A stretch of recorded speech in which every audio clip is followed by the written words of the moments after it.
Thanks for joining us, folks, friends. Thank you very much. And obviously, there's a lot of, look at this. Oh, I can see already from the list there's about 50 people in the room, so I'm encouraged. Now, today I would love to start with some great understanding of the cycles. Now, I'm going to get straight into some really deep science because a lot of people keep asking, when did Aquarius begin? Has it begun yet? I heard that it started in the 60s,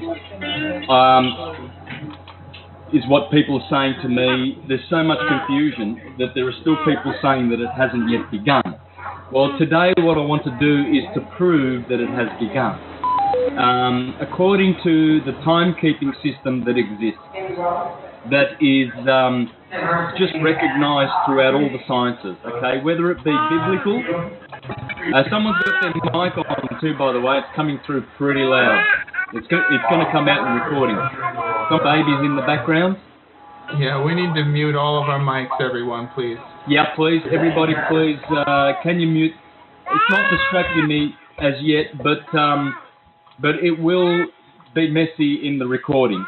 Jeremiah. Got babies in the background. Okay. Now, the recording system is this, okay?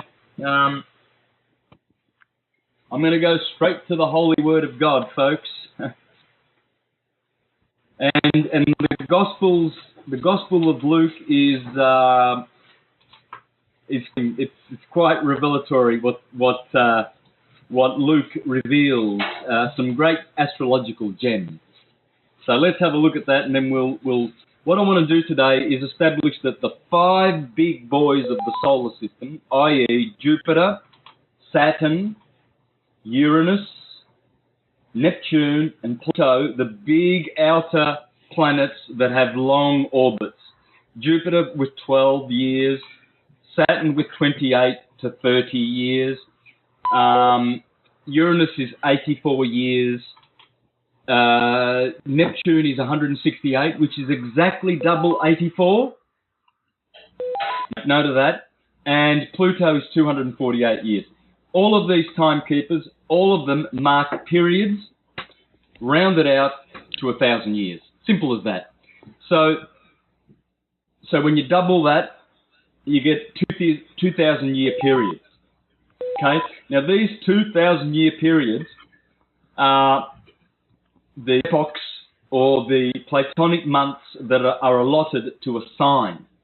Now, to be more accurate, you can creep that up to 2,160 years, but never less than 2,000 years. Never. But you can creep it up to 2,160 years. That's how long a Platonic month is. 2,000 or 2,160 years, which both of them are precessional numbers.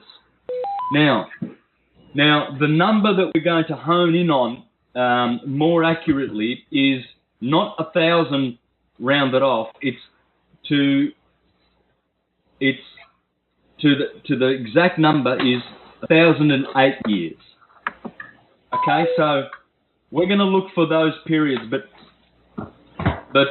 we're just going to do a little bit of history lesson first. Luke.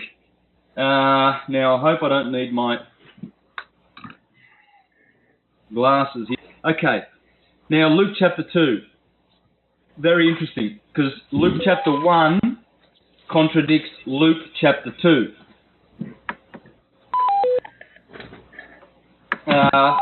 So Luke chapter 1, this is astrology, folks, and this is how you know the period of Jesus, Jupiter Zeus, is finished. It's expired. And this is how you work it out. So Luke chapter 2 says, verse 1 says, "Now in those days a decree went forth from Caesar Augustus." Please ring that bell right now, okay? Caesar Augustus got his name in the Holy Bible. Of course, the Julian family, the JC family, this is their how they doctored this book, ever so slightly, but ever so cleverly. makes it their contractual. This is their. They doctored this book, and this is their contract for the age of Pisces. This is their document they base. This is their Torah. This is their law. And this is why they have papal bulls. Bull is Taurus, the bull Taurus, and that's where the Torah comes from. That's why you have papal bulls, and you pay bail. You're always paying bail in court. You're always paying bail, okay? So that's what their law is. It's based on this, and they give you indications when the age of Pisces began. It's pure and simple in the first few verses of Luke.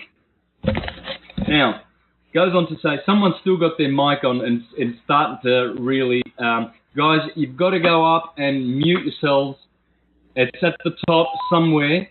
Perhaps... John, is it, that's helping tonight, moderating, or Cindy, can you help us to work out how to mute those mics? Everyone, directly over the meeting chat box, there is a telephone and a microphone. Please make sure that you mute the microphone. It will turn the phone next to your name red. Thank you. Okay, so what I'm going to do is read from chapter 2 first to disqualify chapter 1. Because we all are led to believe in consensus history lessons.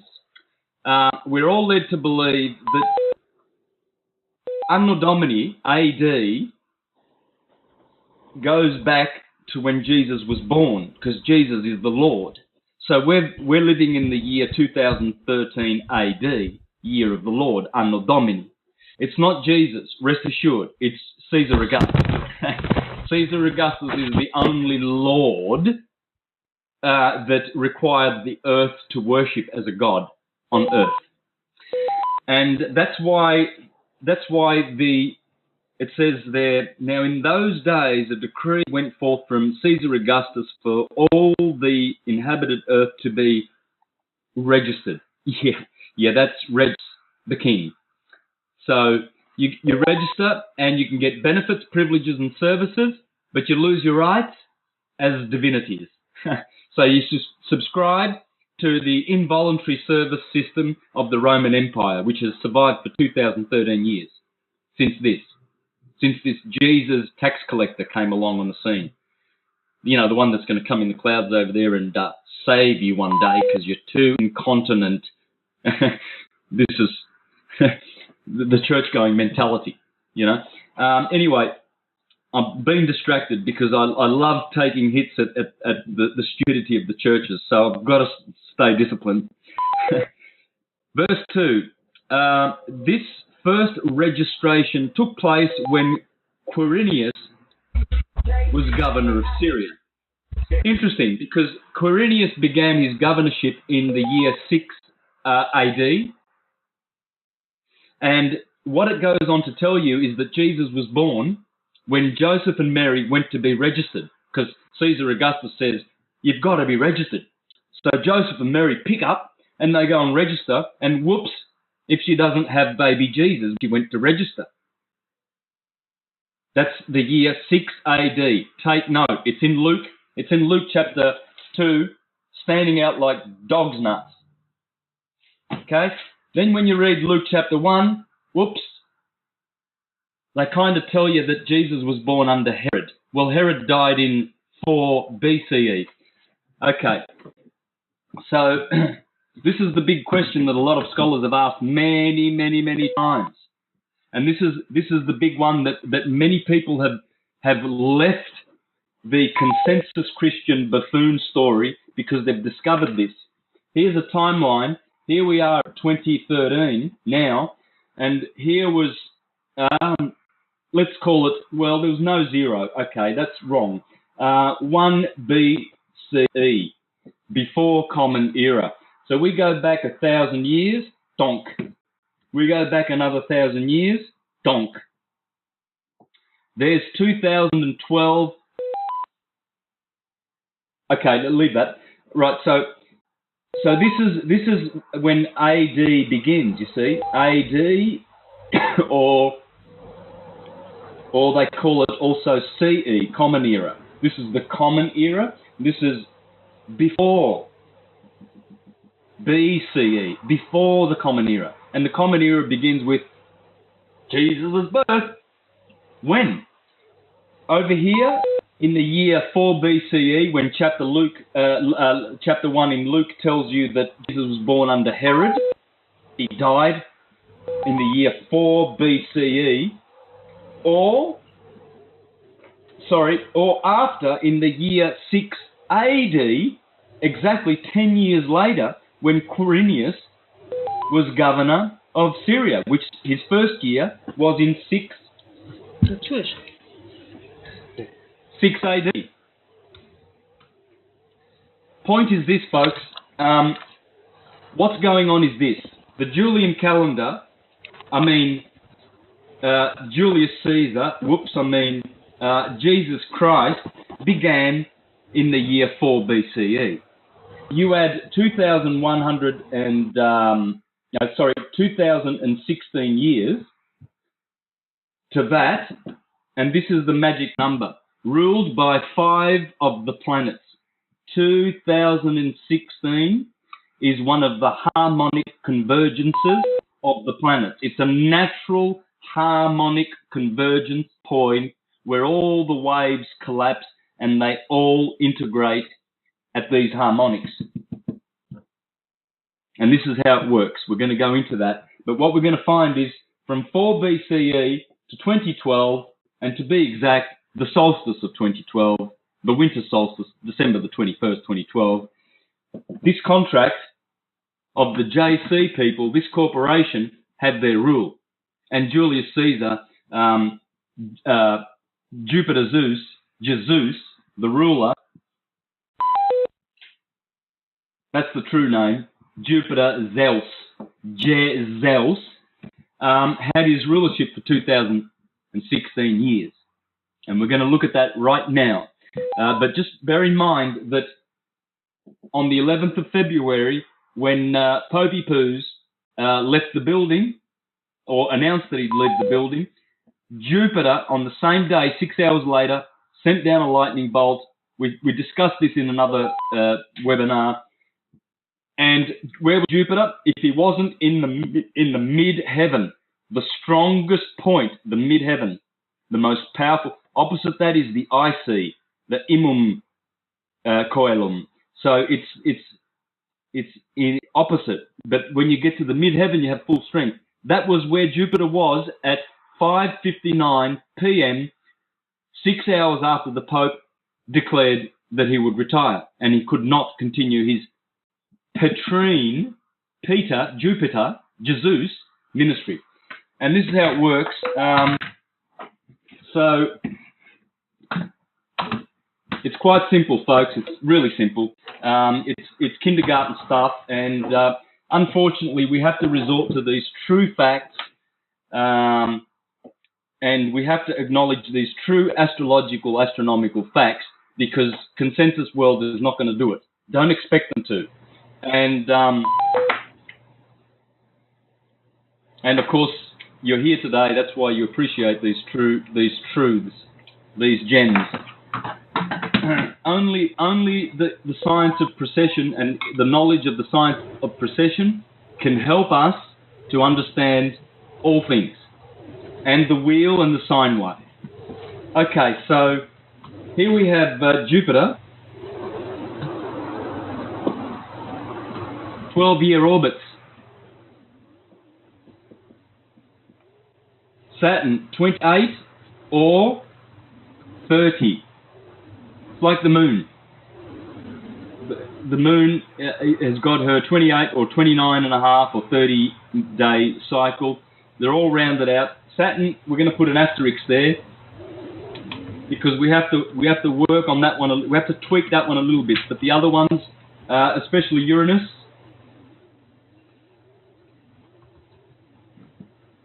'84 years, one revolution, in other words, A rotation is on an axis. A revolution is around another orb. So let's call them revolutions because they're not really orbits. No planets go around anything in a solar system. They follow. They follow in the wake. So Uranus is 84 years. Neptune is 168. Please really pay attention. That's doubling going on there. This is very interesting because these will naturally sync in with these, obviously. Jupiter and this, see that 28, 12, 28, 84, and 168. You can see it. If you're a good mathematician, you can see it. They're going to converge down the track. You can just see it. These are precessional numbers, pure and true, and especially the 1008 years. Remember, this is really just 108 in disguise, guys. 108, you know what that is. Or 216, or 144, 72. These are all precessional numbers. In fact, 72 is 72 miles around the circumference of the Earth at the equator. 72 miles is equal to 1 degree of arc around the circumference of the Earth. Because it's oblate, you see. So, but if you go around to the North Pole, it's 69. 69 miles per arc. That's why the sign of Cancer has the symbol of 69. It's telling you science. It's telling you that to get from Aries to Cancer, 90 degrees, you've got to do 69 miles along the surface of the Earth to go from cardinal point to cardinal point. 69 miles per degree. Okay, and then we get to Pluto, which is 248 years, folks. That's it. That's the key. Now, so Jupiter will do, so we're going to look for now 1008 and 2016 figures. Okay? I hope you can see that well. So what we're going to do is we're going to look for the 1,000 years and the 2,000 years of these cycles. Jupiter, to do exactly 1,008 years, does 84 revolutions. Let's put a double asterisk over here next to Uranus, shall we? So you can see how Jupiter talks to his grandpa. But for Jupiter to have done his full rulership, he went around 168 times. Jupiter has done 168 orbits and he loses his rulership. That's how many times Jupiter can do a revolution, how many revolutions he can do in one sign that he rules. He ruled Pisces, he did exactly 168 revolutions. He's out. He's out. He did his 84, that was a 1,000-year rulership. Then he had 168 revolutions. Saturn,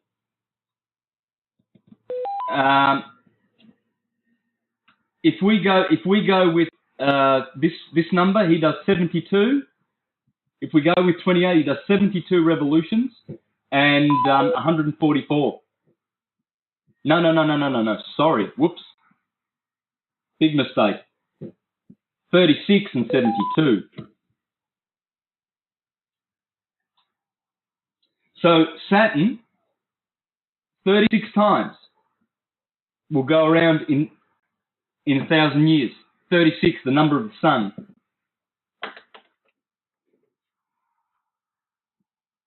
And 72 is 1 degree of precession. Yeah, you heard it. So precession slips back 1 degree every 72 years. Now, if we go with 30, if we go with 30 degrees, I've got the figures written in a book. If we go with 30-year orbits, Saturn, we get... I was abused it for so long, she's terrified of telling the truth. Maybe, but he didn't falter. Hey, someone's got their mic on, folks. So just take a note of that, and we'll come back to Saturn. Just leave that asterisk here. Uranus does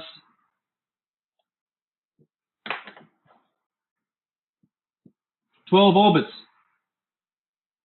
This is the guy that rules the whole system, the middle guy. He is it. 12 times he goes around and marks 1,000 years exactly, 1,008 years. 24 is master number. Uranus is the ruler of the skies. The first of the invisible ones. The Christ, the Saviour. Uranus is truly the heavens.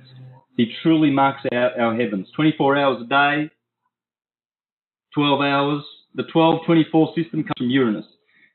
Neptune will do 6 and 12. 6 orbits, 6 revolutions in 1,000 years. In exactly 1,008 years, exactly. These are processional numbers. Can't escape them.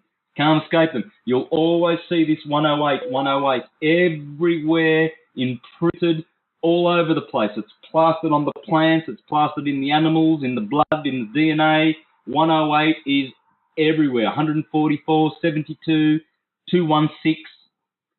Now, Pluto, on the other hand, he comes short. He does 4 and 8 orbits. But here he is 8 years short, and here he is 16 years short.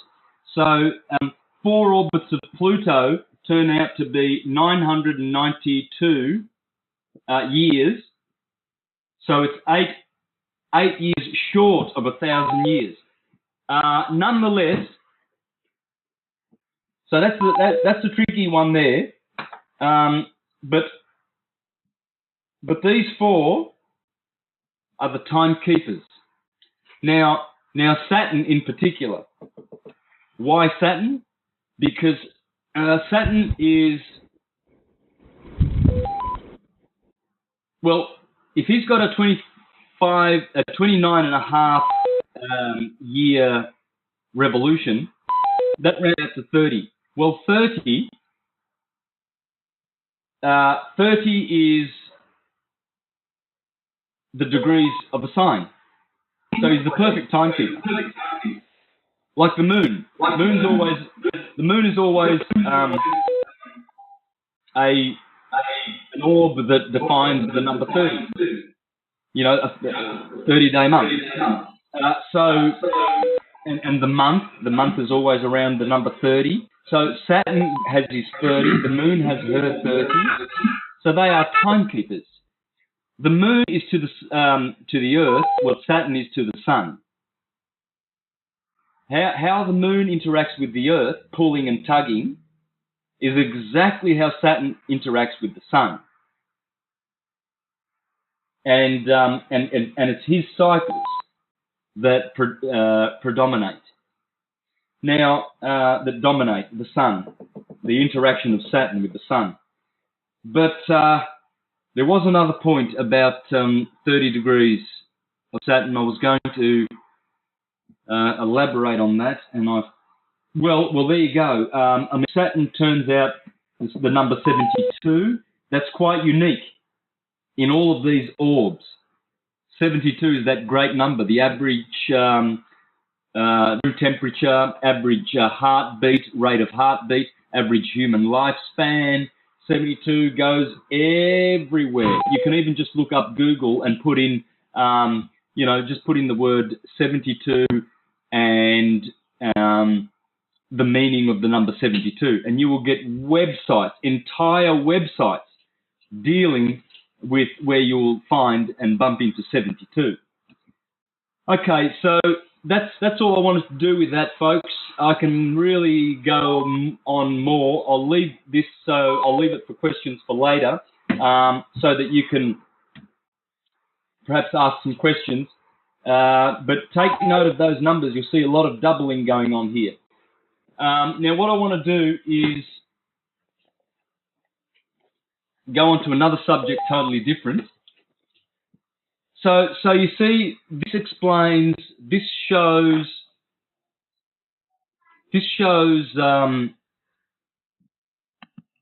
the timekeeping of the ages. The orbs. In a lot of his things. Mm-hmm. So it's like you said, people look younger in there. Sorry, someone's talking in the background. So these timekeepers, see, the people at the Vatican, they know full well about these orbs.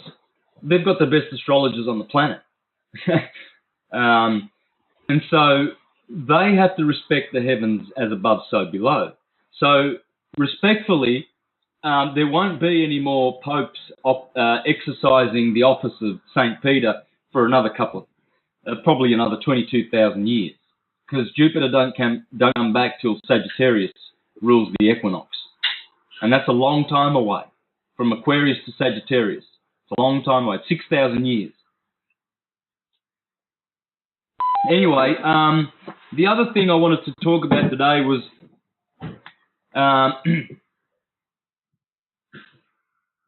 how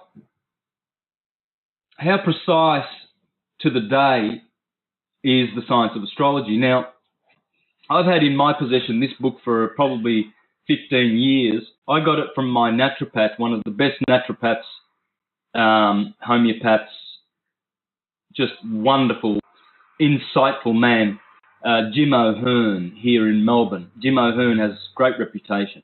But when I was a good little Jehovah's Witness boy, I was waiting in his waiting room, and lo and behold, The Secret Language of Birthdays. Now, this book is really, really popular, by Gary Goldschneider and Joost Elters. Joost is obviously a Dutch. Anyway, these guys, you might want to grab this book. What I want to do is just read a couple of examples. You can go to the day. Now, I'm going to pull up my day, March 24th. And the type of wisdom found these guys have gone into the day. They've gone into a microcosm within a microcosm to give you a brilliant and perfect and concise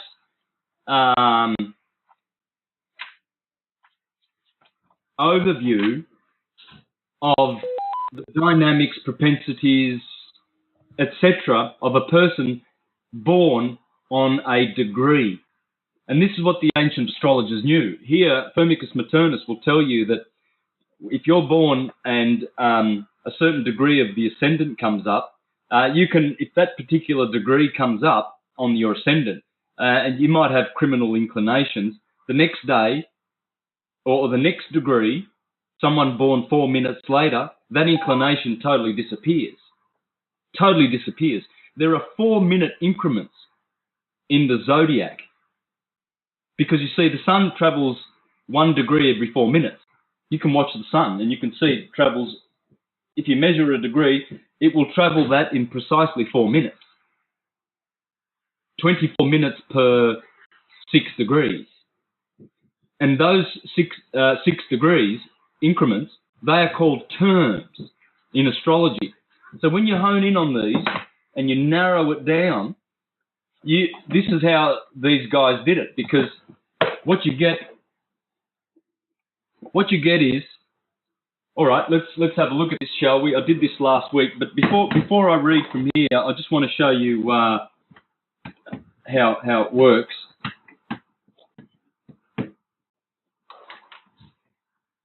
So there's my egg. That's the symbol of the Earth. Of course, that's the equator there, and this is the solstice. And so, of course, we place the 12 signs in here. And what you get is what they did was they placed 12 signs inside that, and those are called dards. And so that's 2.5 degrees each, and there's 144 of these 2.5 degree dards. So that's the 144, and it's easy to work out. You just divide 360 degrees by 2.5, and you get 144. So you have that, and so this is how these guys that wrote this book. So what they would have done was, it's easy to find out what the characteristics of someone born in the 1st degree of Aries, as opposed to someone born on the 2nd degree of Aries, which is me. So let's read that about the 2nd degree of Aries. And so what they did was they honed in on these dards. They also had terms. There are 5 terms of 6 degrees each, 24 minutes. Every 24 minutes, the sun travels 6 degrees. And there are 6 markedly different types of characters within a character. So Aries has got 30 different Arians in it.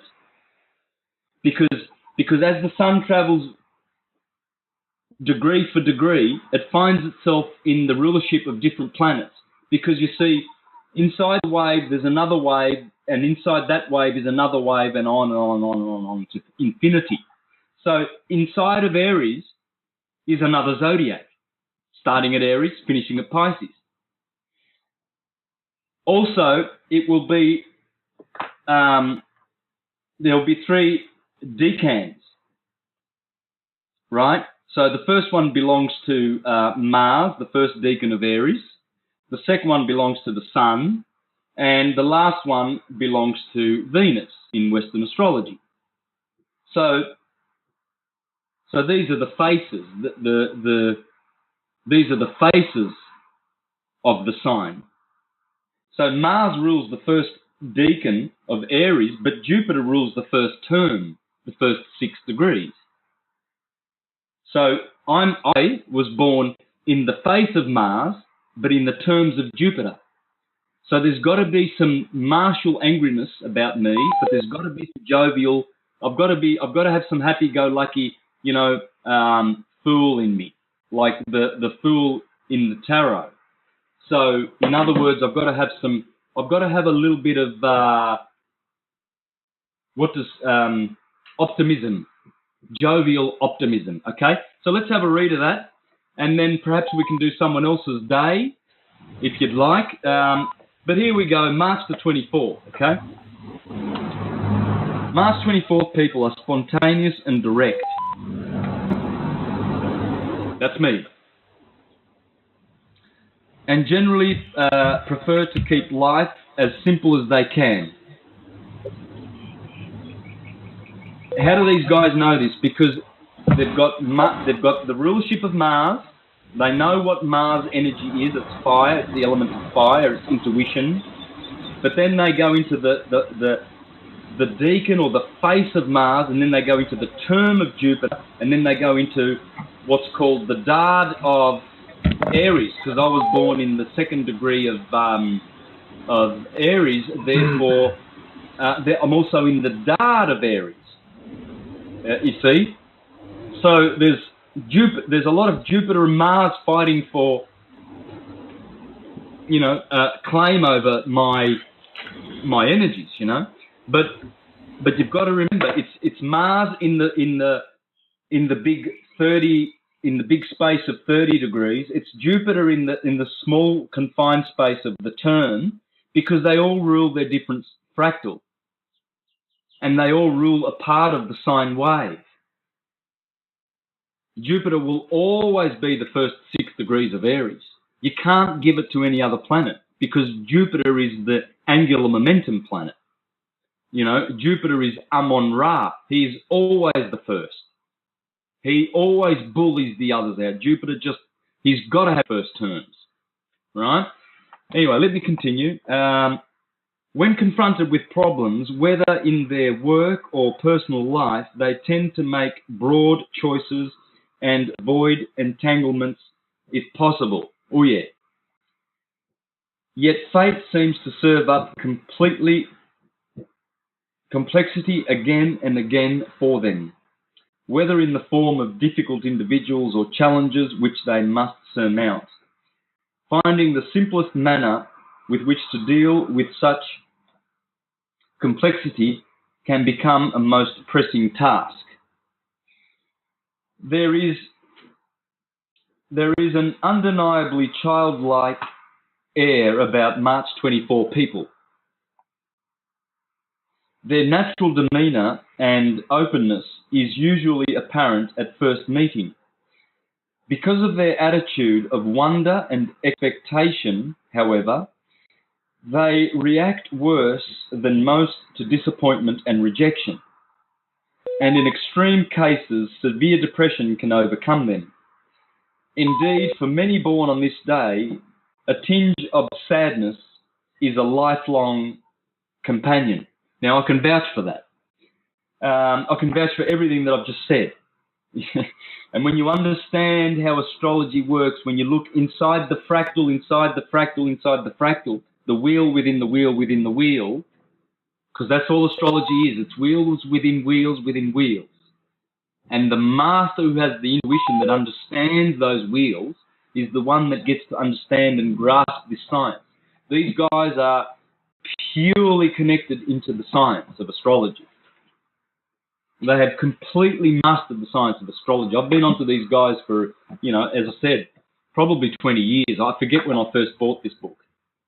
And everyone I've shown it to is blown away, fall flat on their backs when I show them to. And I was doing this even when I was Jehovah's Witness.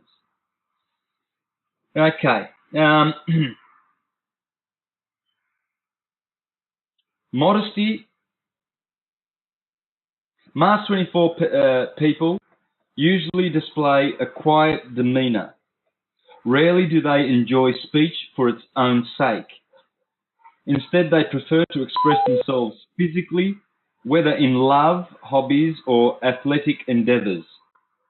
Very, very strong Arians in the first degrees of Aries, because the sun has just come up. It's that cardinal angle of fire. All things being equal, Thomas H. Burgoyne says Arians are stronger than every other sign, all things being equal, physically.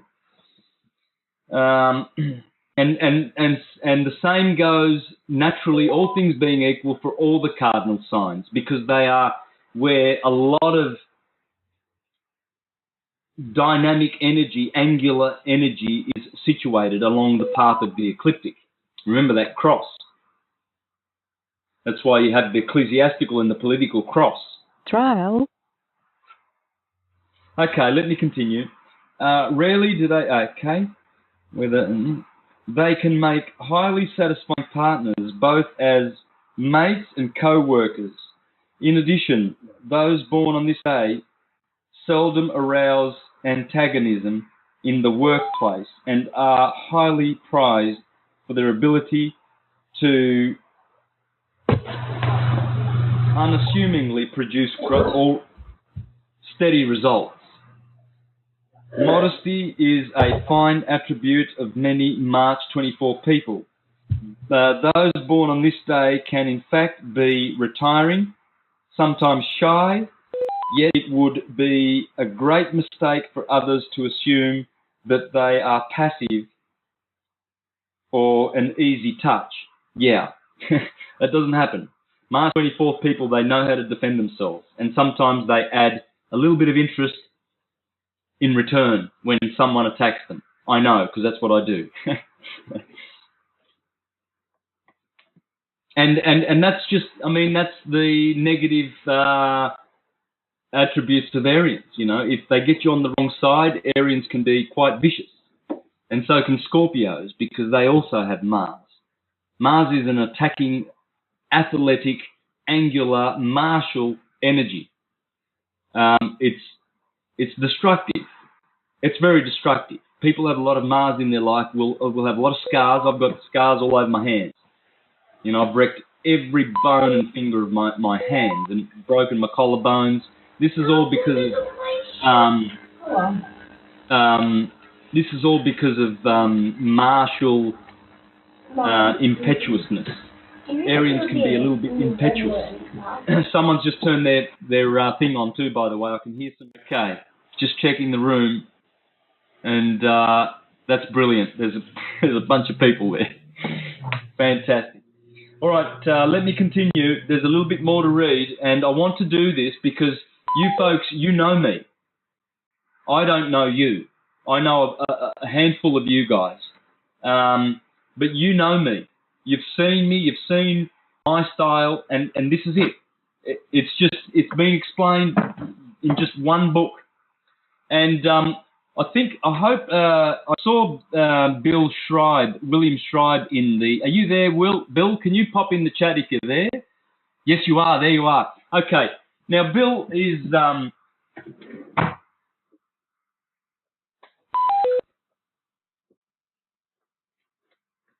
Bill is the producer of the books that I use in my presentations, Dance of the Zodiac and Personalities of the Zodiac. I'd get both of them because they've got different photographs in them, slightly different. And some have got little tidbits that the other one hasn't got. But I think this might be going out of print. Do you want to tell people if it is or not, Bill? But this book, on the other hand, gives you pictures. Whoops! Someone kicked me off the video, folks. If you can fix that back again.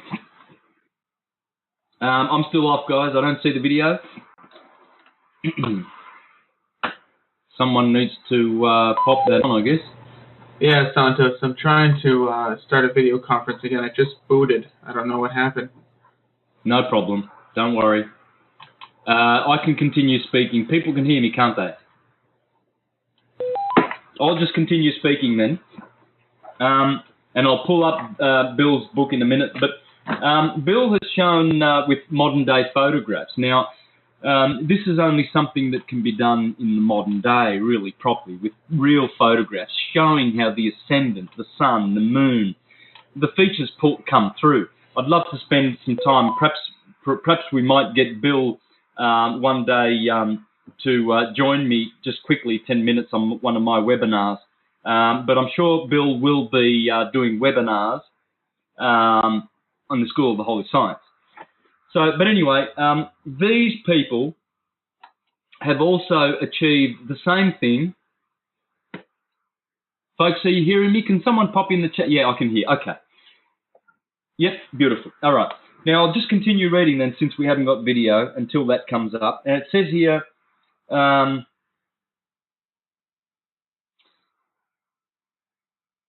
for those born on this day are retiring. For example, in the face of opposition or outright attack, they show great fortitude and rarely back down.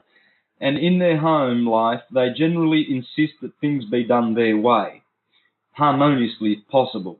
Where March 24 people are more vulnerable is when subtle pressures or negativity are exerted on them over a long period of time.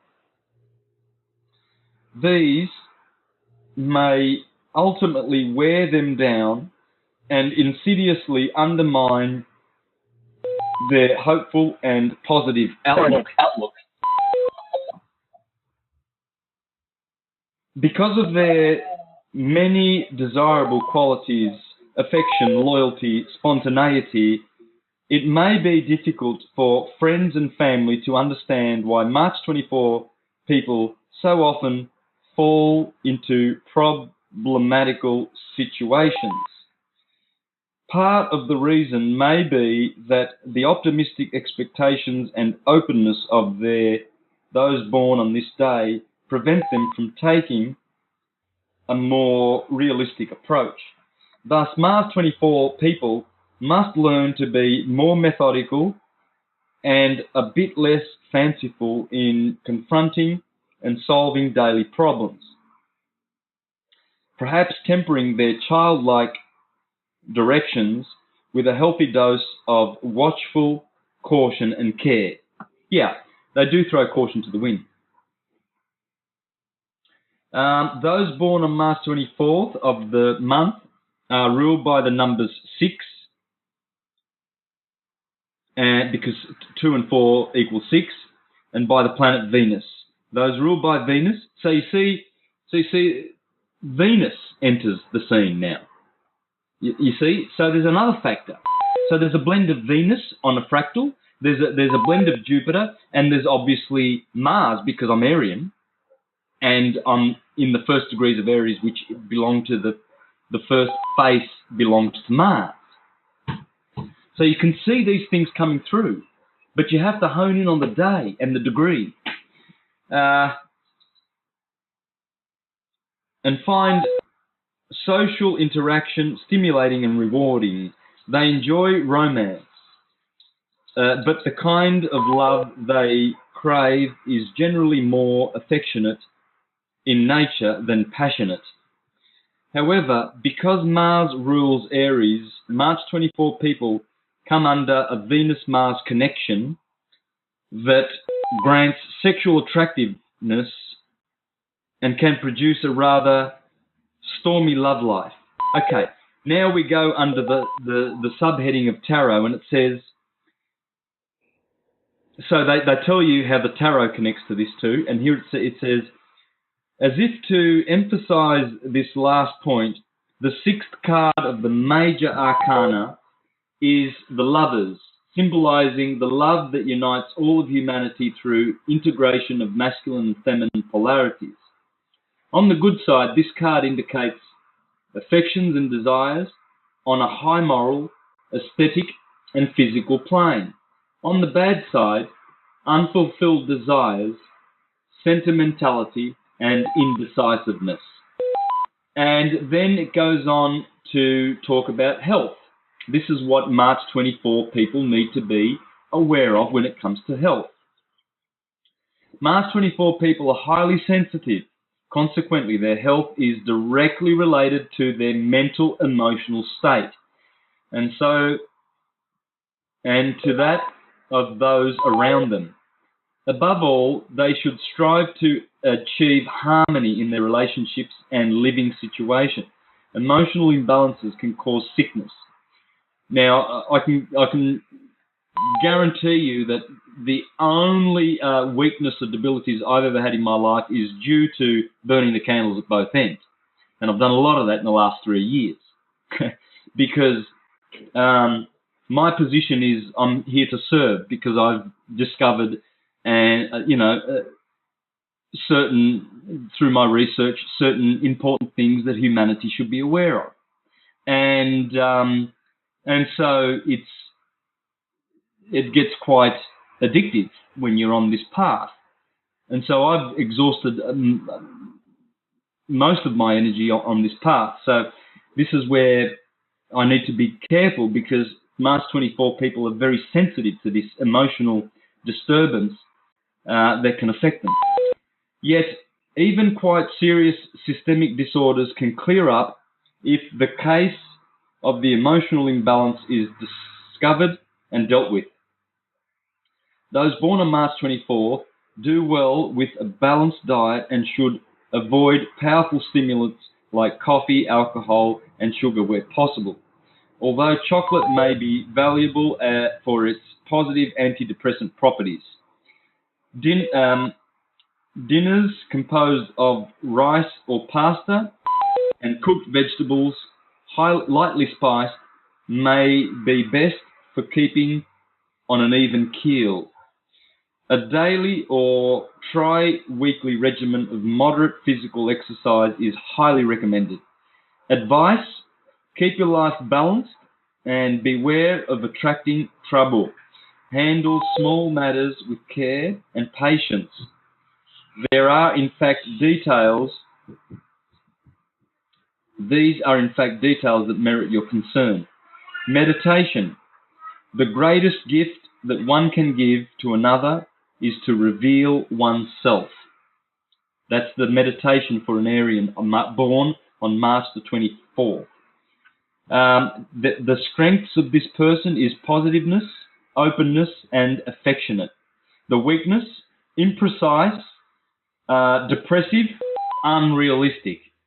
And, I can vouch for all of those too. And then it gives an example of people born on that day. I have John Wesley Powell, I have Fatty Arbuckle, and I have the actor Steve McQueen, all born on the same day.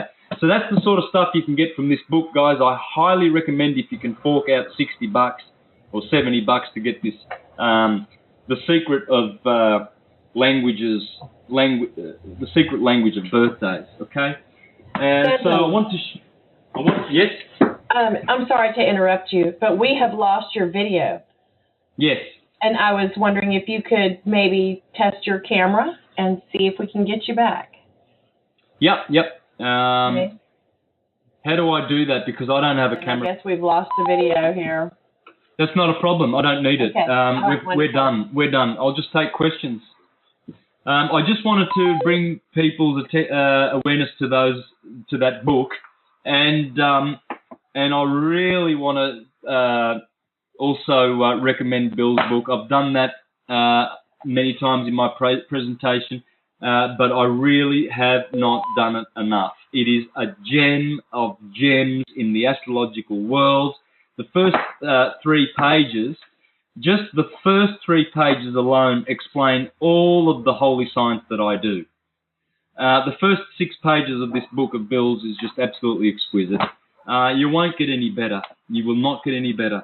You will see examples also, photographs of people that you know quite well, that are well known in the world, and you'll see their ascendant signs, their moon signs, how they shine through their sun signs, etc., etc. All right, folks, I'm going to take questions.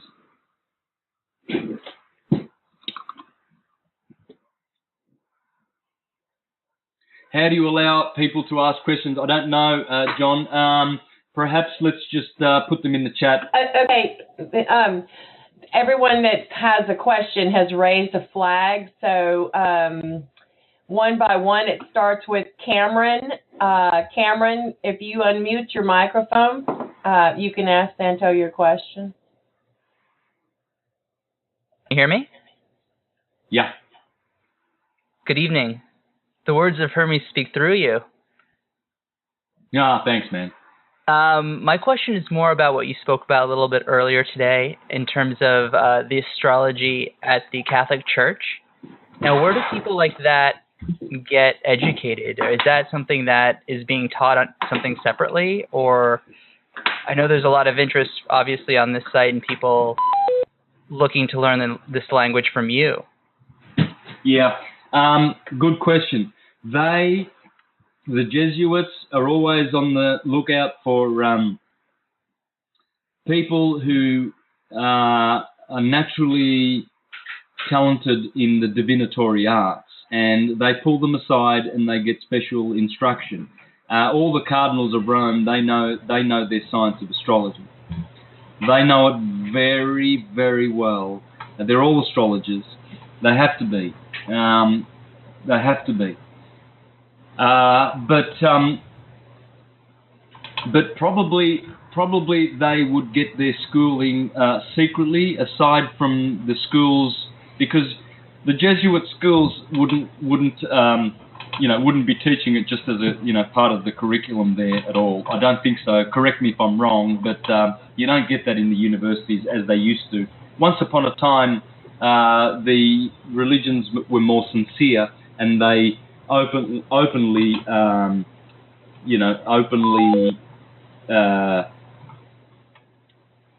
taught astrology openly, and admitted that it was all of it was based on astrology. There's nothing that isn't based on it. Absolutely nothing, and especially the book called the Holy Bible. That's pure astrology. Okay, beautiful. Thank you so much. Thank you very much, Santos. I appreciate it. Have a good evening. Yeah, thank you. Chackle, what book would you recommend for a beginner in astrology to be introduced? I did find an old book online that was centuries old. Okay, absolutely the best, out-and-out, best book you can buy is The Light of Egypt by Thomas H. Burgoyne. Beginner must begin with that book, and Volume 2. I would begin with Volume 2 because then you get a real taste of esoteric astrology, the Egyptian Hermetic Luxor astrology, and you will understand how it is that Aries rules from 6 a.m. to 8 a.m., Taurus from 8 a.m. to 10 a.m., Gemini rules from 10 a.m. to 12 a.m., midday, 12 p.m., etc., etc. They have their rulership of 2 hours each. And all of this was, I suppose, taught in Egypt. They didn't discover it. They didn't invent it. No one invents this stuff. There's nothing new under the sun. You just learn it. You just know it at a certain, evolved state of your consciousness. You just get to understand the principles of light. That's all we're dealing in here. We're dealing in the principles of light. Okay. So Thomas H. Burgoyne, The Light of Egypt, Volume 2, and then grab Volume 1. But Volume 2 is absolutely the place to begin. But then again, I will have to say that you cannot just read Volume 1. You must read Volume 2, because then it will complete the whole science. And you will learn the principles there, all the principles of true astrology. True astrology. Well, that's not a, that wasn't bit of the true ancient path of mastering the science of astrology. Put it that way. Now, do I need to click on these links? I don't think so. They're not for me. Oh, no. Next question. I'm sorry. No, you go. Yeah, please help me. No, I was going to say the next question in line is Alice. So if Alice, you can unmute your microphone and ask Santo your question. Hello, can you hear me? Sure, loud and clear. Oh, wonderful. I have a question for you. Have you ever heard of someone being born into the call? C-A-U-L? C-A-U-L, no. You've never heard of that? Nope. That is like when someone is born and they have the veil over them. Oh, yes. Oh, yes. Is that what it's called? Yeah, I have. But you want to share that with people? That will be very interesting for folks to listen to. Okay. This is really strange because my mother, who was an Aries, was born that way. And I later on in life found out that I was born that way. And that's, wow. I know, that's real unusual for two people to be born like that so close. And that's the veil of the that's a veil over your face, isn't it? It's something like a skin. Yes, and what it is years and years and years ago, many years ago, if you were born that way, you were considered to have special powers. Yep. And they would take you. They would take you under their wing, and they would teach you to be a philosopher. Yes.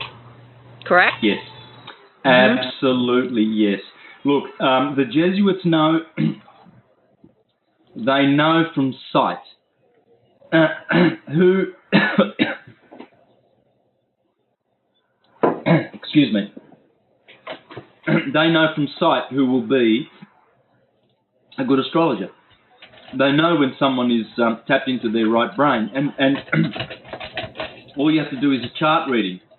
Indicators are things like Mercury in the 5th house, 3rd house, Jupiter in the 3rd house.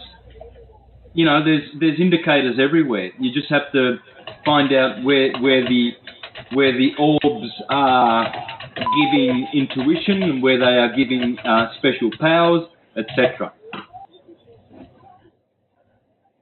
Because I went to Catholic school as a child, and as you know, that was taught that you just never pay attention to things like that. Mm-hmm. But as a child, maybe at the age of 4, I can remember, where I was very psychic, and I could just read into someone's emotions. I could look at someone and know if they were going to be sick. I would have visions in trees where I could sit, stare out the window, and know exactly where somebody was that I was missing. I could actually see them. Yes. But I could never express those emotions or grow in them emotions because being a young girl in Catholic school, you weren't supposed to have them. Mm-hmm. That's right. So, right? So my mother taught me to hide them. Yes. That's right. Right? Yep. So this is why you're here. And there will be something in the chart of everyone that has attended today. There will be something there. I'll find it. I always do. It's in the chart. The propensity to be open to this higher science. And this is why you'll find that some people stare at you with a glazed look over their eyes like, what are you talking about? How can Mars do anything? It's just a rock in the sky, because they are shut out from this knowledge. It's rather sad, but the planets themselves actually, bestow their talents and gifts to people as they as they are born, and some people are born on a particular date that is totally doesn't give them any kind of these spiritual gifts, metaphysical gifts. They are born on days where they are purely materialistic. Don't try and convert these people. Whatever you do, you will die trying. You will never convert them. Well, I would never try. That's right. I would never try. No. No. But I was just wondering if you'd ever heard of that. Yes, I have, and just recently, by the way. So I'm glad you've reminded me of that. I might want to look into it a bit more because I have actually been taught about that, and it was only recently. Someone recently taught me about this. Well, it's very hard to find information on it. Yes. Yeah. Yes. It's very little information on it, but if you go back into, say, the Viking era, you'll find it there in fables and things like that. It's mentioned briefly, but if you don't know what you're reading and you don't know to look for the CAUL call, you'll miss it. You won't understand it. Yeah. That's true. You will. I'm glad you brought that up, sister. Thanks very much. What was your name? I don't know one's name. Oh, Joy. I'm Alice. No, my name's Alice. Alice, yeah. Thanks, Alice. Thank you. Yeah. Okay, how are we going? We got you back on video, Santo. Yeah. The next question would be from Christina Rigaud. I think I'm saying that right. If you want to turn your mic on. Hi, Christina.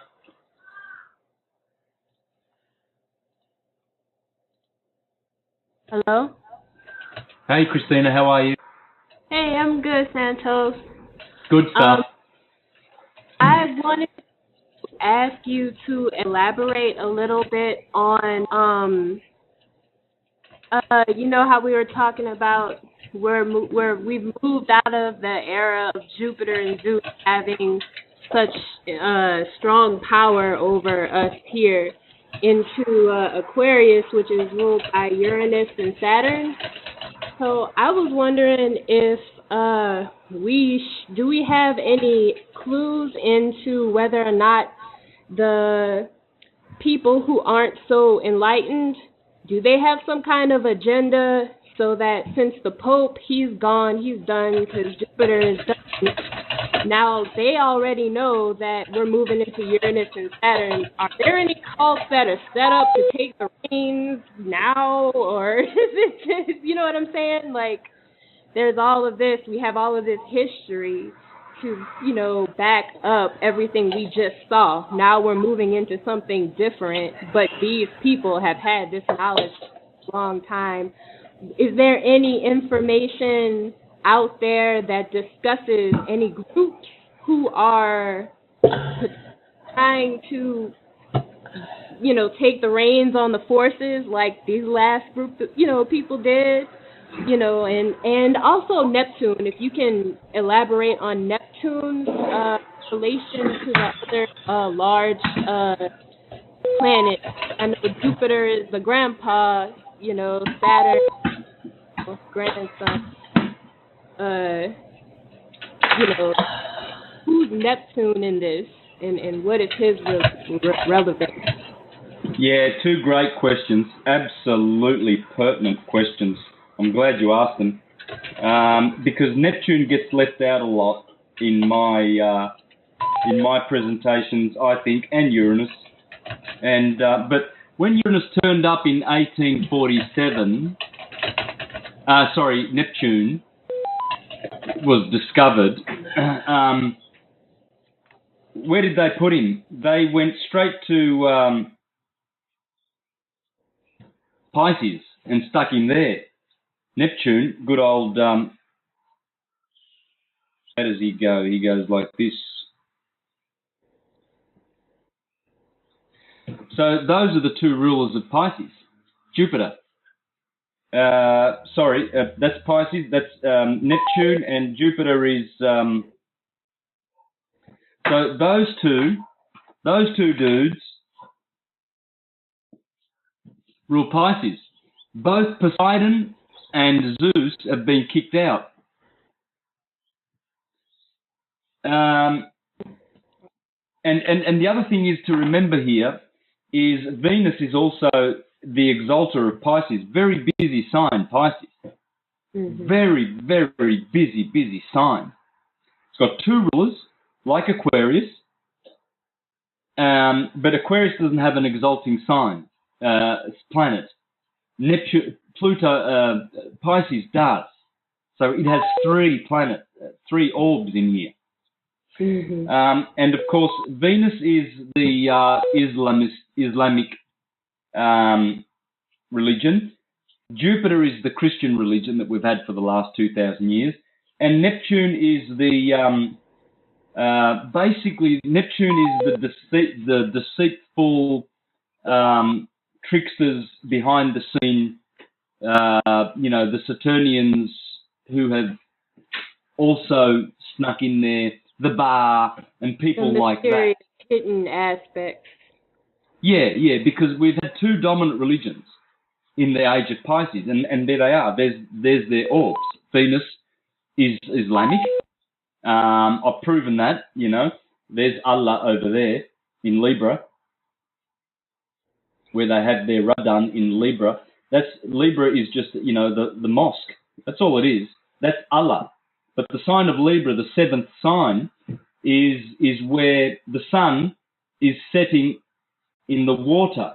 So the water, you see, every day the sun sets there. The sun is setting there. So that's the sun being kissed by the dark depths below. That's the betrayal of the sun. Because the sun doesn't like it going down there. It just doesn't like it. He likes being up here in Leo, for instance, that. Loves being up here in Aries. Woohoo! Rock and roll. Man, oh man. He exalts here and he rules here. Doesn't like it down here. Down here, this is his detriment. This is his fall. His fall over here, his detriment over here. Opposite his sign. So you exalt here, you fall here. You rule here, you detriment here. So all the bad stuff's happening for the sun down here. That's why that's the betrayal, the betrayal of Judas Iscariot, kissing the sun. A little bit of that release that we're all feeling is coming. Does that have any relation to the slower orbit of Uranus compared to Jupiter? Do the orbits have anything to do with their nature? Does it, show anything about their nature? Yes, it does. Yes, it does. Because the rate and its orbit is what generates its signature frequency. Yeah. So So Uranus's signature frequency blends perfectly with Aquarius. Oh, yeah. Yeah, and so he rules that element because no other sign can take its place. It's like if Cinderella's foot fits the slipper, it's Cinderella's slipper. Right. So that's where the foot fits. What was your other question? You had a good second question too. It was just about. Got it. Yeah. It's about. Yep. See, you know who's turned up in the last, say, 120 years? The Zionists, and they have a beautiful flag, the Rothschild flag of the State of Israel. Has the beautiful,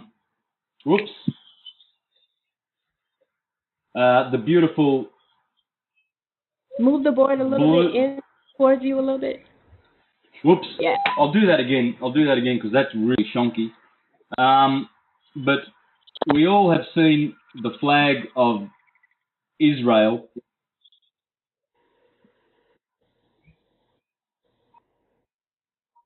And it has the hexagram, the Star of David, right? This is the seal of Solomon, and it's also Saturn.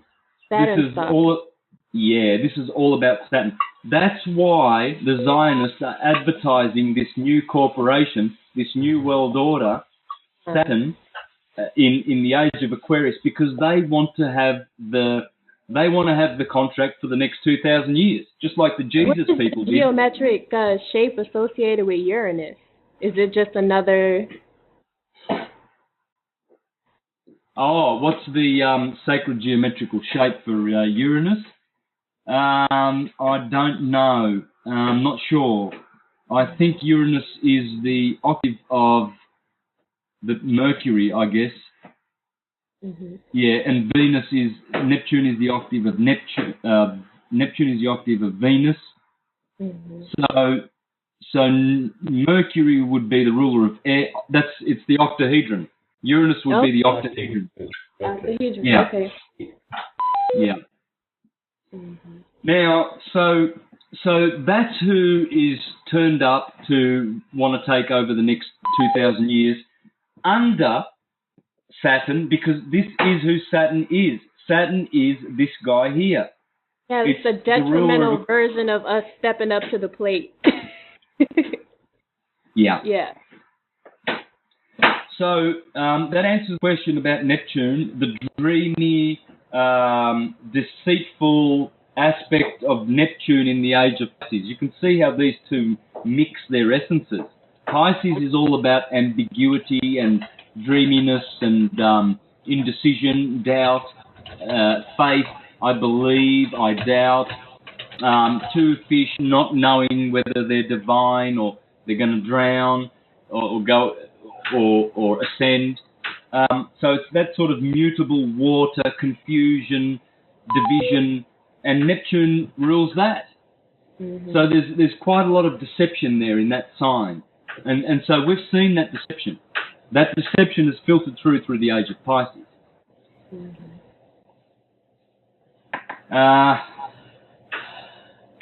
When are we officially past the dragon's breath, or the dragon's mouth, or the dragon's transition? Well, the dragon's breath is all of the age of Aquarius.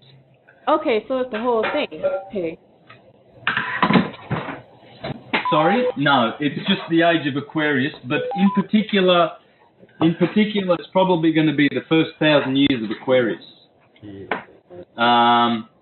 They're going to be you might want to have a look at this book, Touched by the Dragon's Breath. It's a great book, and there's a picture in there that explains the dragon's breath that occurs for 2,000 years in the period of Aquarius. And see, these are the stars of the Pleiades. You can see Alcyone at the top. So Alcyone is at the top, and then you've got Merope, mm-hmm. Maya, Electra, Taygeta, Coeli, and Atlas. 1, 2, 3, 4, 5, 6, 7, and then the 8th star in there is our sun, the octave. So we are an octave away from Alcyone, which is our ruling. This is our spiral. We follow that star. That is central. Alcyone. Okay, that is central to our system. And so when our star comes around here, there's Atlas, there's our star, and as it goes through here, through Leo and Aquarius, this is the dragon's breath, the photon's belt. This is a scientific, esoteric fact that we'll not learn in consensus world.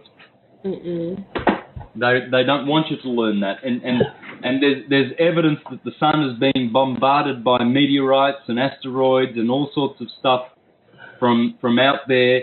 And it is absolutely going through a very, very close part of the galaxy called the photon belt.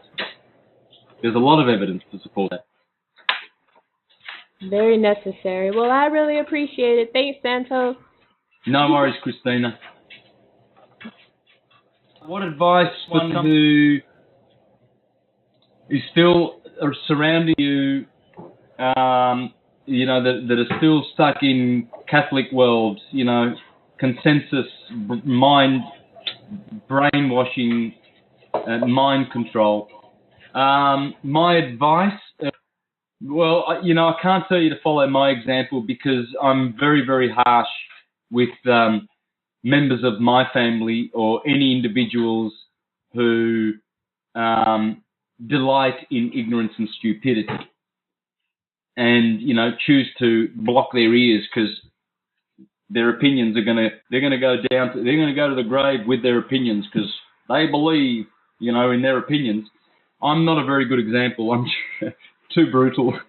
There's no tolerance. No, do not suffer fools at all, man. We've got to get rid of that shit forever. Idiots must be silenced with this information, not with shut up, and you've got nothing to silence them with. We need to be instructed in all the science of light so that we can silence the stupid idiot just by being an example and just by teaching. So that when they see and hear the science for the first time, they remain stunned if their hearts are receptive to it and realise how stupid they ever were for attacking the science in the first place. Oh, astrology is from the do-diddly devil. You learn that by watching Flanders on The Simpsons. It's pathetic, and human beings actually vomit that shit out of their mouths, that they can actually condemn something that they know nothing about. Is that how stupid and moronic we've become? So I'd probably be as harsh as I am. That'll probably wake them up. No, you need to be loving. Sometimes I'm loving. I don't get it. Sometimes I'm harsh. Sometimes I'm loving. I'm like, I don't get it. There's no rule. It's probably... it's all determined by placements of the orbs. I know that. That's a fact. But, I don't... I treat every different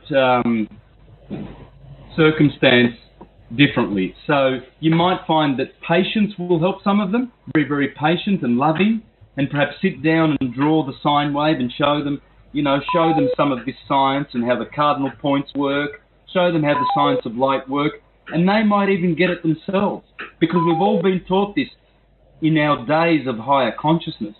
Some will awaken. You don't know. You might just be drawing a graph and you might even trigger the memories of this science. Everything I read about astrology just triggers the knowledge and opens up many more doors of knowledge. Every little thing I learn and read about just opens up exponential dimensions of knowledge to me. It just grows and grows and grows. That's why I urge everybody to get a bit of paper, get a pad of paper, and do one of these every day. Really do one of these every day. And this is, start like this, do the equator, do the cardinal signs, start with Aries. and put everything you can in there. You know that Venus is in detriment here, bad for Venus. Mars rules here, great for Mars. Sun exalts here, great for the Sun. Meditate on that. Understand why this happens, because Aries is a fire sign. Fire is electric. Water is magnetic. Here is electricity. Here is magnetism. Why is that? Well, you'll understand why. Because the tetrahedron is the creator. It's the tetragrammaton. Jehovah is a tetragrammaton. It's the tetrahedron. Fire goes creating. Plutarch 2,000 years ago said fire is motion, movement. Earth, Capricorn, is rest. Here is rest, here is movement. Motion happens here, rest happens here. Why? Well, when you understand light, how it goes around this sine wave, this torus field, then you'll understand. This is a two-dimensional way of understanding a three-dimensional transdimensional science. It's just a graph, but it is a V graph. And this way, the way I've done it here, going from Aries up here to the Tropic of Cancer down to the equator again, going down, this is the absolute only way. It's the only way to set up your chart and your sky. You can go down this way from Aries, bring the houses around this way, that's fine. But it always starts here. Either you go up or you go down, clockwise or anti-clockwise. But I'd be doing one of these a day and filling it in with your knowledge, because from knowledge, beautiful side effect of knowledge is understanding. Then when you apply knowledge and understanding, you get wisdom. And we're all struggling for that one. I've grown a beard to try and look wise. Nah, only kidding.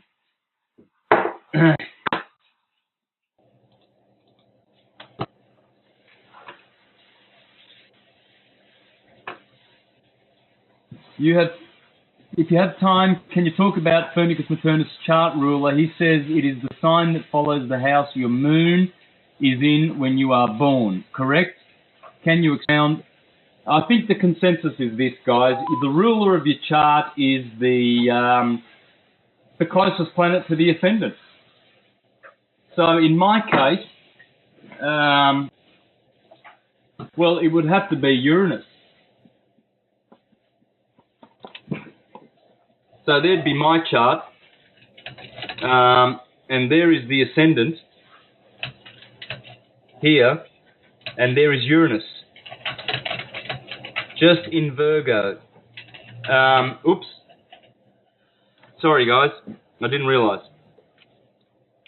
So we've got, so that would be the ruler of my chart. I mean, Uranus. If Mars was closer, Mars would take that, but I can't use the sun, because the sun and the moon cannot be rulers of the chart.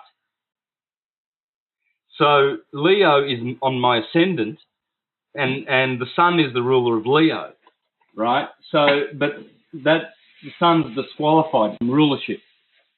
So you're looking at the planet that is closest to the cusp, or the ascendant, and that's Uranus. And that explains me perfectly. In many ways, on many levels. Also my look. But the fact that I don't conform, I am very, very original, absolutely original. No conformity in me, not a bone, not a twitch, nothing, not a cell. Very revolutionary, like Uranus.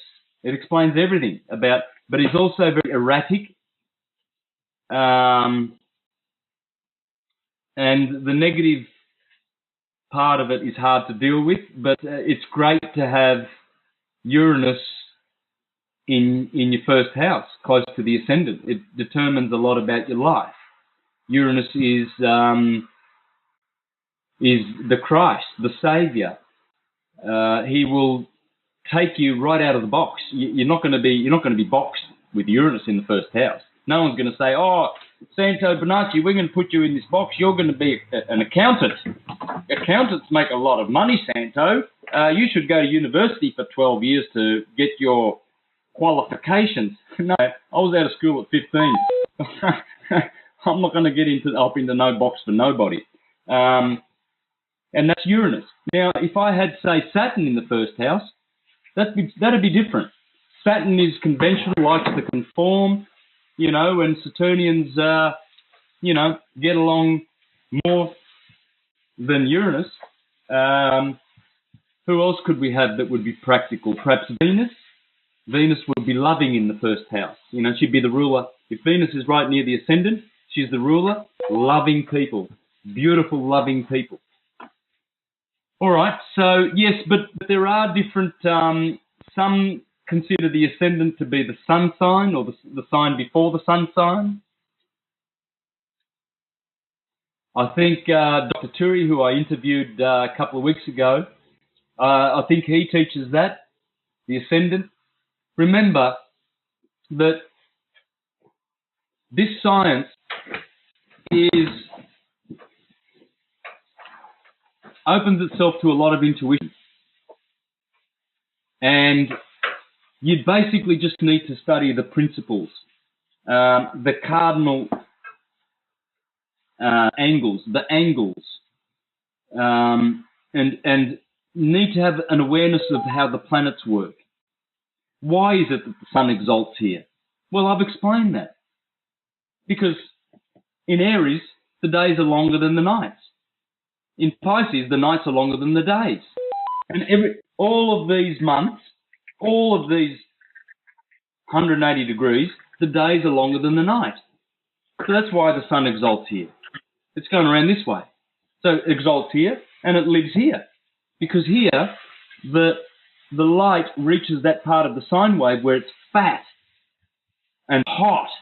Heat develops here in the sine wave.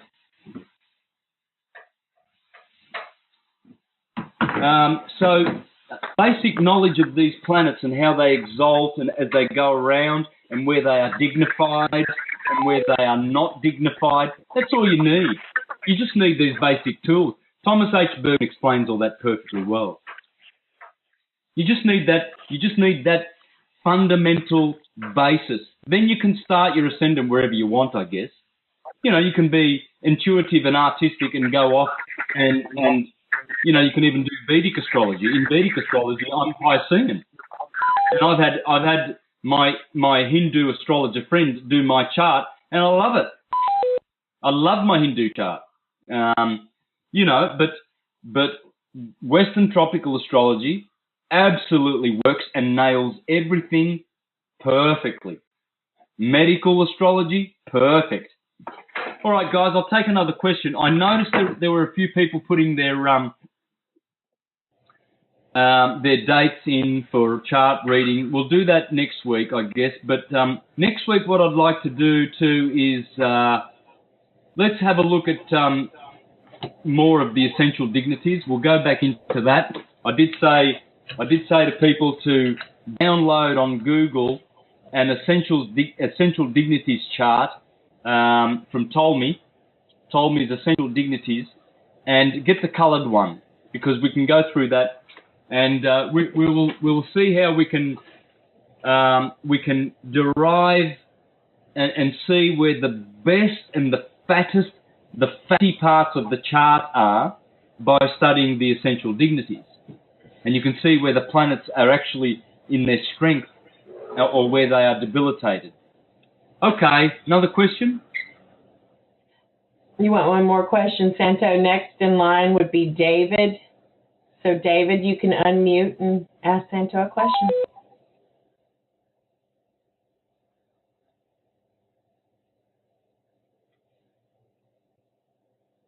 David.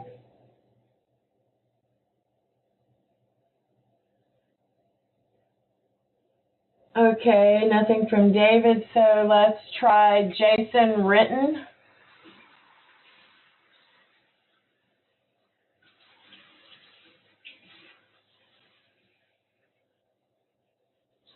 The next religion, there really won't be, because religion, it means to relegare. So there won't be another new world order that will steal this science from us ever again. This is a chapter, a very, very dark chapter, necessary for our transformation. But, you know, once you get gold from the ground and it's all dirty and got impediments and impurities in it, and then you put it in into the gold to be, what's the word? You purify gold, and you take all the scum from the top and in the refinery, and they take the scum off and they clean all the impurities out of the gold, and then voila, you have 24 karat gold. Once you do that to gold, why would you need to have to purify it ever again? It needs a polish every now and then. You take your rings into the jeweler to have them polished, and they look sparkly all of a sudden again for another year or so. But gold doesn't need to be, you don't need to extract the impurities out of it ever again. And what's happened to us is we've been refined. And all of these awful animalistic things have been sublimated.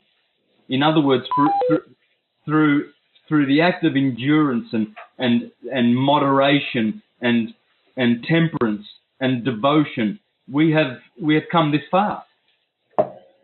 And we have turned our lead into gold. And so, will we ever live on a planet where they persecute this knowledge? No. We will never allow that to happen again. Because yesterday, I was adding my voice to the morons that were condemning astrology, and today, I am teaching astrology. You see, so yesterday we do one thing in our ignorance.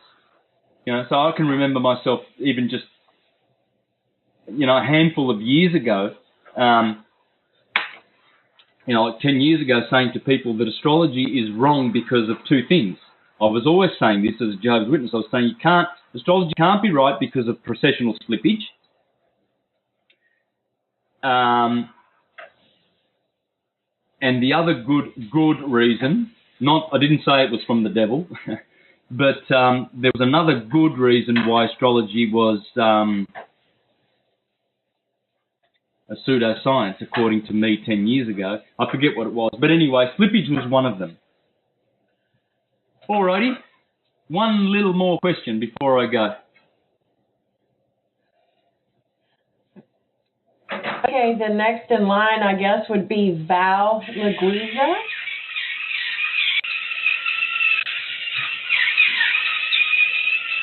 Hi. Hi, Santos. Hey, Val. My question is about ascension, but it's about the oil. When the oil ascends, the blood is purified, the entire organism is rejuvenated, and your brain cells are reactivated. Then you would reach immortality. What do you mean with immortality? No. Yeah, not necessarily immortality. We are immortal in that we have the seeds of immortality. Thomas H. Burgoyne explains that immortality is guaranteed in the fourth chakra above the head. So in these bodies, we have the seeds of immortality, but we can never go wrong. We will be immortal, but we must reach that stage.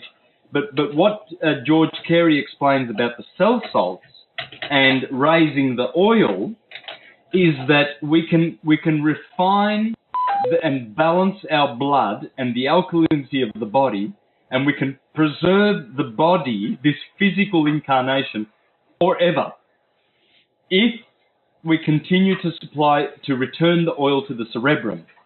But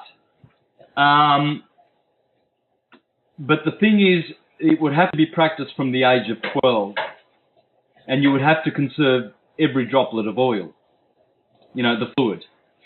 But we, though we are disadvantaged because we were never taught this and we've squandered, you know, our fluids, of course, we can still recuperate much of the damage done.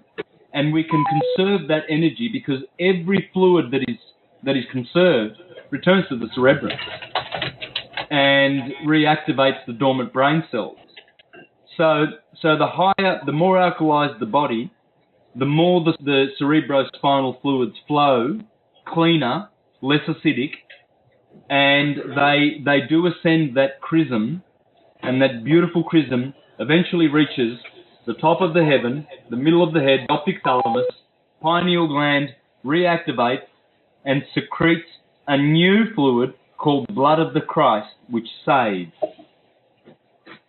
So rather than just DMT or melatonin or whatever else they say the pineal gland secretes, once we've done our good work, it will secrete a new fluid, a better, superior fluid, one which will purify the blood and give us a very, very long life. This is how hermits and masters, ascended masters, have lived for a couple hundred years. Obviously, they haven't perfected the science, but they've lived for a couple of hundred years. But, the ancient records indicate that humans had a much longer lifespan because they were closer to this science. Our forgetfulness of this science has been the drastic thing that has deprived us of our glorious true dominion and sovereignty which we have. That's why in the Bible it says, I give you dominion over the earth. Multiply and reproduce. This dominion means that we have dominion over the lower nature if we should multiply and produce, in other words, multiply our good virtues and produce, pure blood. Convert the Canaanites, which is the cells that have got toxic blood in them. Because our blood, the land of Canaan, if it's polluted, is considered to be, it's considered to be the land of Canaan. And we have to convert that by living a life of moderation, alkalizing the body, keeping it clean and introducing light into the body. And this way the oil ascends and hence the conscious level. I will just perhaps share this before I close off to explain this. And we have, you'll notice the chakras. See, what we want to do is we want to, the middle colour, the green, which represents the green garden of earth, the Midgard, we want to try and get to heaven. And heaven is always in the direction of up. So that's why those colours are heavenly, blue, violet, indigo. Whereas the other colours, yellow, which has to do with, yellow-livered, gutless. It's a colour of, jaundice. It's like weak. And then orange is close to red, which is the fear colour. The low, slow, vibrating colour of red. And so down there, we sort of, this is where the land of Canaan is. And this is, we have to convert those blood cells, the children of Israel, and purify them. When you ascend the oil, you clean the blood with the new fluid, and the blood is happy. And with the addition of the 12 tissue cell salts, the Schussler cell salts, potassium phosphate, etc., this completes the philosopher's stone, which is the body. And the philosopher's stone is built on the stone of the bones, Capricorn. That's why Capricorn is always the ruler. It always is the ruler. It's the ruler of the skeletal system. It's the solid part of the zodiac, solidity. Okay. And so, Santos. Yeah, mate. A little one. What do you think about the law of attraction concepts and manifest with thoughts and emotions and all of that? What do you think about that? I think it's more the law of repulsion than the law of attraction. I think it's the other way around. Yeah. So if you think about something a lot, you reject that, or you attract it to your life. Well, you repulse and reject what you don't want, and you attract what you do want. I guess it's a two-way thing. But I think the power is in the repulsion, because you decide, what you accept into your temple. You are the controller. You are the gateway. So it's all very nice, but it's all based. It all goes back and is based on this science. The law of attraction and repulsion is these planets attracting and repulsing as they go around, isn't it? Really. Well, thank you very much, Santos, for your answers and your information. Thank you very much. Thanks, Val. I'd love to sit here for hours and hours. You guys know that. But I've done Friday's a big day for me. I didn't do Spanish today. Johnny cancelled that, but I did Italian, and then I did an English show because the Spanish was cancelled. So I do a lot on Friday. A bit unfortunate because I've probably stretched this out, but as you can see, I've done an hour and 3/4. The reason being is because I'm just so eager to have people really, really trained in this and to just share it with the world, this way, taught this way, or anyway. I mean, if you're versed in Vedic astrology, go ahead and teach that. But as long as the science of the stars is shared with people who are not aware of it, they need to be awakened. This is the science of as above, so below, the greatest consciousness expander that there is. All right, friends, thank you very much for joining. I'm so encouraged. Last week we only had about a third of these numbers. Looks like nearly 100 people turned up. So thank you very much. It'll all be recorded too. And I think thanks to... sorry, Cindy, can you please... Oh, there they are. The Light Workers Media. You'll see them in the chat. Thanks to the Light Workers Media who record this every week, and they're going to make an archive of it, I guess. But thanks for that, and thanks for the moderators today. You might just want to close off with... I'll leave it up to you to close off. Thank you.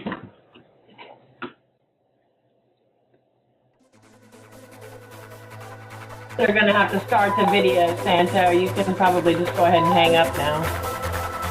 Oh, okay. All right. Thank you, guys. Thank you, Santo. It's been a pleasure, as always. Take care. See you next week.